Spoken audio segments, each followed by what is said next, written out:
All right, guys. How you guys doing today? I'm Mike. I'm Jenny. Pratt Family Homestead. Hey, today we're going to show you how we can pulled pork. So this is not like a proven recipe that we're following, but so you're not going to find the recipe in the ball book. You're not going to find it on the National Center for Home Food Preservation's website, but this is what we do. We are so excited to be part of this collaboration. We want to thank Lisa Sutton over at Sutton's Days for asking us to participate 2 times in this month-long collaboration here in January called Canuary! Part of this Canuary, you guys need to pay attention to this. Part of the Canuary is she's giving away a 23-quart Presto pressure canner, right? Yes. I said all that right? And that's what we can with. That's what we can with. So how do they do that? So in order to be a part of that, you need to comment on every single video, because she's going to pick a random video at the end of the month and pick a random comment from that video, and that'll be the winner. So in order to increase your chances, you want to make sure you watch every video and you leave a comment on every single video for the entire month. That playlist will be listed right here, and it'll be in the description, and we'll have all the channels links down in the description, so you can make sure to go subscribe to them. Make sure you hit the bell so that you get notified of every video that comes out. Yeah, because a lot of these channels are doing 2 videos. I don't think anybody's doing 3, but I know quite a few channels are doing 2, so you don't want to miss out. So you can keep an eye out for our second video towards the end of the month, and make sure you hit the bell, subscribe. You know what I'm saying? Stay tuned to the end because there's a taste test. All right, let's get to canning. So today we're going to be doing pulled pork in the smoker, and then we're going to can it. It makes for really fast, easy dinners, and it's good. It is very good. And you have to wait 8 hours. Right. We have a couple of our homegrown 3-pound shoulder roasts, but to tell you the truth, the way if you're not familiar with canning meat, you could use any cut in here at all, and the pressure canning is going to shred it for you. Yes. So the smoker's already going. I've had wood chips soaking here for a very long time. Cherry is all I had on hand. We've used it plenty of times, so we're going to use it. So our method is, we've done it a couple ways. I think I've smoked these shoulders before to can. I think I got it up to like 160 before and then canned it. I think that's right. And then I think another time, it doesn't matter what temperature you get it up to because you're going to be pressure canning it. Right. But then You want that smoke? yes, just what Jane said. You want to get that smoke in there. All right. Lots of people, before putting rubs on and stuff, they will baste it in mustard. We don't usually. Jenny just cringed. You don't taste the mustard. In fact, I think I've done it before. You don't taste the mustard, but it just helps. It's a, what do they call it, a binder? Or Yeah, it helps it stick. Yeah. Okay, so we've already taken our homegrown roasts and we've rubbed it down with the homemade rub. Yep. We're also doing some ribs today, so we put some homemade rub on the ribs, and then we had a couple of store-bought rubs also that Jenny pulled out from the shelf, and we put those on those. But we're focusing on the roast here. Don't get me going on the ribs because that's what's for dinner tonight. That's going to be good. It is. Now we're going to go get them loaded in the smoker. I have no idea how long it's going to take. I'm more concerned about getting the smoke in, not the temperature of the roast. Because the pressure canner is going to get up to about, 240, 245, 249? Something like that. Somewhere in there, the pressure canner is going to get up to, and it's going to shred the meat, and it's going to be amazing.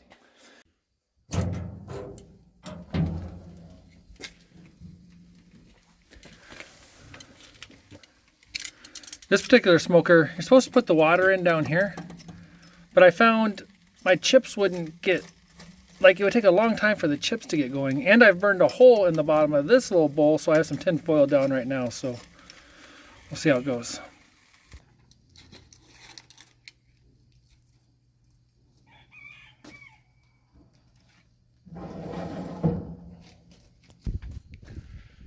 All right, all loaded up. The roasts weren't going to fit on top, so I put the ribs on top. They have the same seasoning as the roasts. So, in the video, there almost looks like salmon fillets or something. Okay. See you in a couple hours.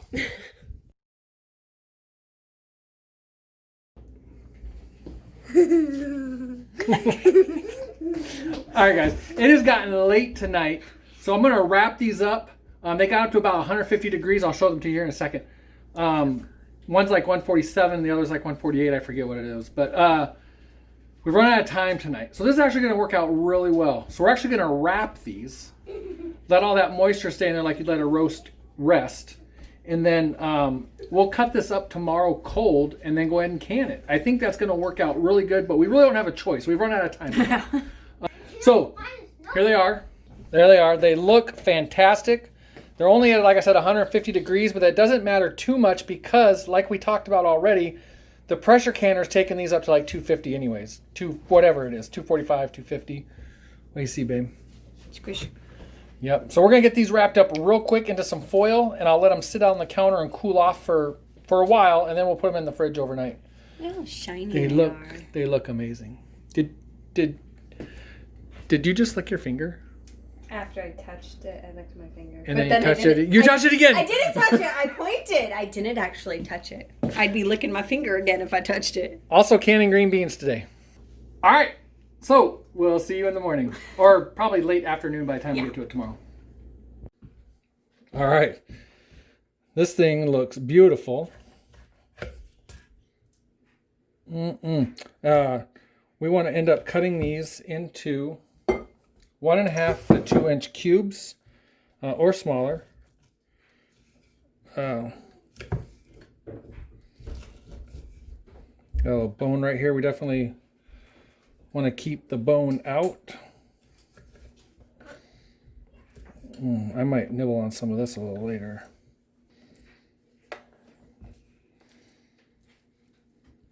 Now, there's no reason that you couldn't shred this and after you got smoked all the way up temperature. I don't see any reason why you couldn't shred this like you normally would for pulled pork, or I guess that you pull it for pulled pork. But for canning purposes, for me, I want to try and keep most of this liquid in here. Let's see, there's bone. All right, we'll finish getting this deboned, cut up, and come back to you in a minute. When you're pressure canning, you don't necessarily need to do all the sterilizing and all that. I'm actually doing more right now with soap and water than I normally do when I'm pressure canning. The canner is going to be doing the sterilizing, but you do want to make sure your cans are clean, your jars are clean. A lot of times people, we store ours upside down, so we don't get cobwebs or dust or anything inside of them. But you want to make sure they're clean, but you're not too concerned with actually sterilizing them. So.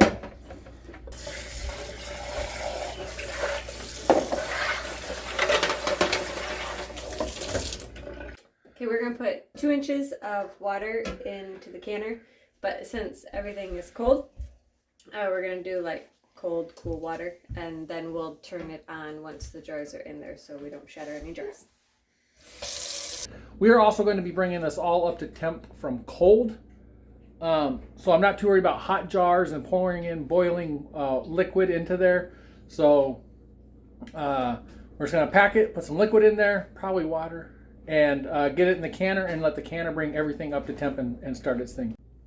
Okay, so I got 4 jars out just to be safe. You already saw me clean those. We're going to add, what do you think? We're going to add about 1/2 tablespoon? Ish. No real measurements here. And then I'm going to start packing them with meat. I'll do just 3 to start with. Yeah, that's a good idea. And then we are going to end up, I'm going to pack the meat in here really well. And then we are going to add water. If I had any pork broth readily available, which I'm probably going to make some out of the bones over there. If I had any pork broth readily available, I might add pork broth.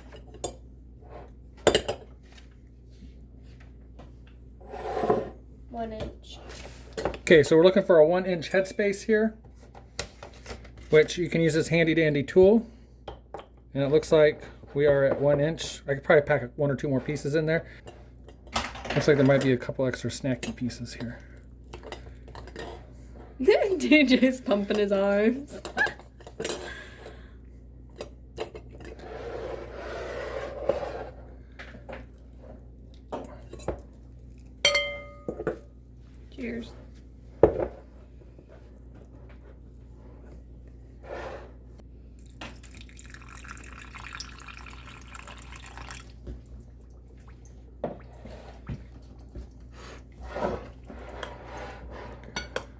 slimed it. Yes. And then, of course, we want to work to get the air bubbles out. Which, when the chopped meat like this is, there can be quite a few air bubbles in there. Looks like we're going to have to add a little more water to that one. So we're going to fill all these up with water. We're going to get it up to the 1 inch line. And get them sealed up and put in the canner. Now we're really getting them wiped off and ready to go. Yeah, they got pretty messy. I'm getting the air bubbles out. You want to put the rings on finger tight? Hey, let's go get these in the canner. Okay.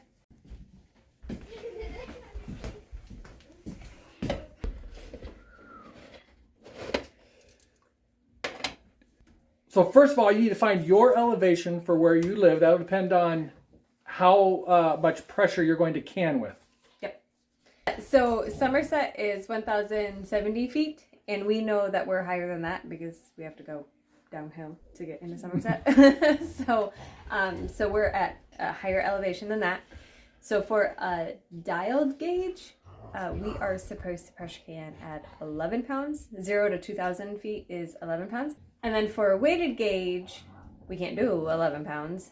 So 0 to 1,000 feet is 10 pounds, and then above that is, you have to do it at 15. So we're using a weighted gauge, so we'll be pressure canning at 15 pounds. Boom!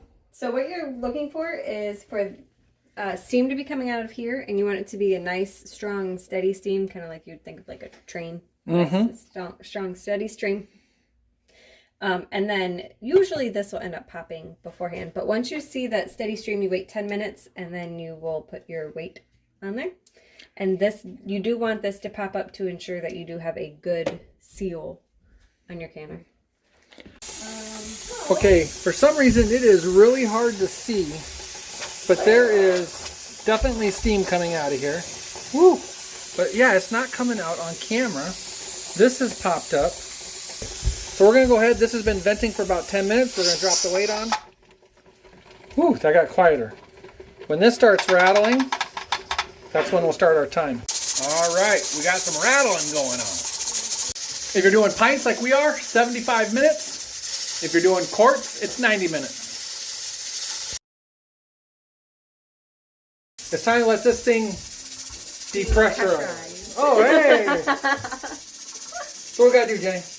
So you're going to wait for the noise to stop, and then you want your weight to completely stop rattling, and you want this little doodad to go down, and then you want to wait 10 more minutes before you open the canner. So somewhere between 20 and 30 minutes, and I left it on the burner. Somewhere between 20 and 30 minutes, that'll drop. Now, just to be safe, because I don't know when it did drop, we'll wait a little while longer. I believe you're supposed to wait about 10 minutes, so we'll wait a little bit longer and take it off. So it's been a bit. Go ahead and take that off. Twist the top off. This is all extremely hot, so as you'll see, Jenny will not touch any metal. Or if she does, we'll see something for sure. Say it again. It smells amazing. You want to space these, what is it, Jenny, technically? 1 inch? 2 inches? What? Space these out on the... 1 inch all the way around. At least 1 inch all the way around each jar, and let them sit for 12 to 24 hours. And I am so fascinated watching meat boil in these jars. I could watch that for a long time. So you're not supposed to, don't take the rings off, you don't tighten the rings, you don't do nothing. You just let them sit.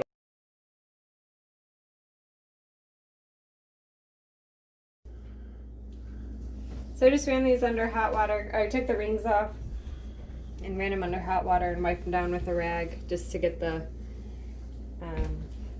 grease and sediment and stuff off from it from inside the canners.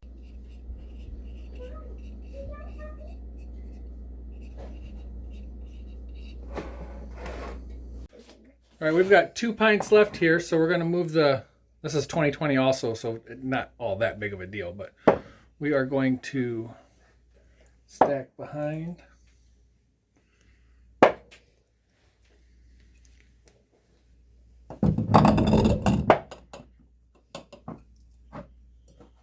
Nice. All right, stay tuned because we are going to open one of these jars in the next couple weeks before we put this video up. But it'll be like 2 seconds for you guys. And we're going to eat some of this. We're going to show you we're going to eat some of it. Probably on some of Jeni's homemade bread.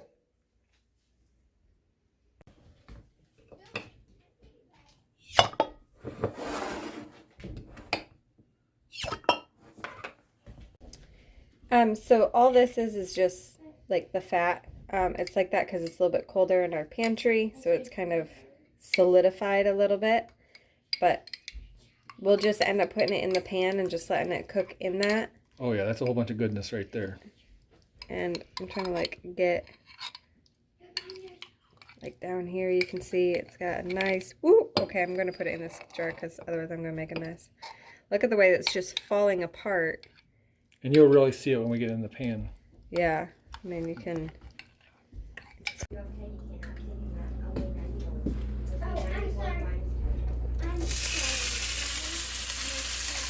guess I did get the steel a little hot, but it'll be fine.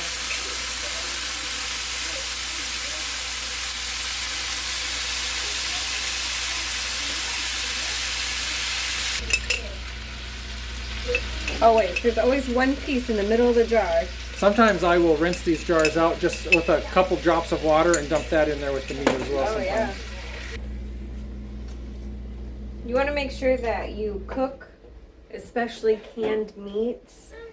You want to bring them, you want to heat them back up thoroughly just to make sure that they're safe for eating. So even when we make things like chicken salad with our shredded chicken, I'll heat the chicken back up and I'll do it in plenty of time to be able to cool it back down for dinner. So it's a nice cold chicken salad. So we are probably going to let this cook off, right, Jeni? We're going to let this cook off, thicken up a bit. Mm-hmm. All right, so for dinner also we're having some of Jeni's homemade bread. That's what we're going to have the pulled pork on. We're going to get it cut into slices here. If you like this bread slicer, I'll try to remember to put a link in the description. We got this off Amazon. I wish I had a little bit longer knife, but I don't. But this nice, and it's not technically a bread knife, but it's a nice sharp knife that gets the job done. I mean, it's a sharp knife.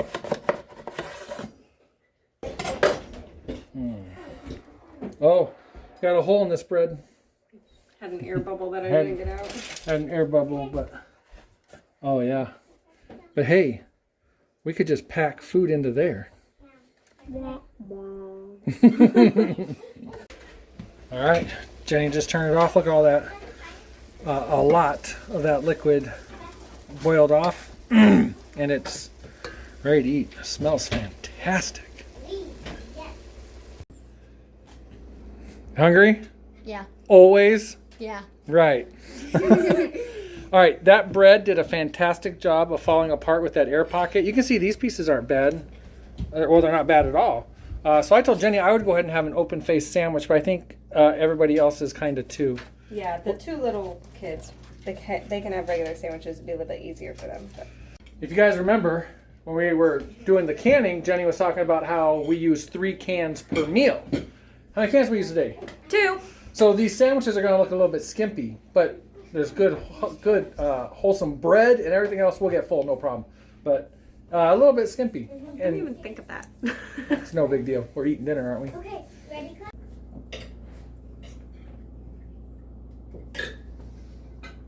That's good. It's good. I like it. It's really good. Mm-hmm.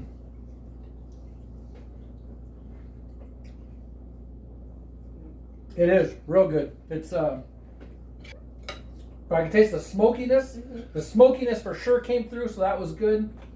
And the seasoning that we do taste is excellent. Mm-hmm. And Mom's bread's excellent. And then we got some of this good stuff. I don't know what we're gonna do with this good stuff. Let's eat this stuff.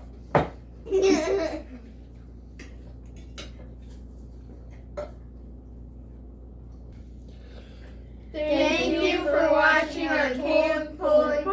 Whoa! No. It's like one of those. Yeah. That's good. Let's start again.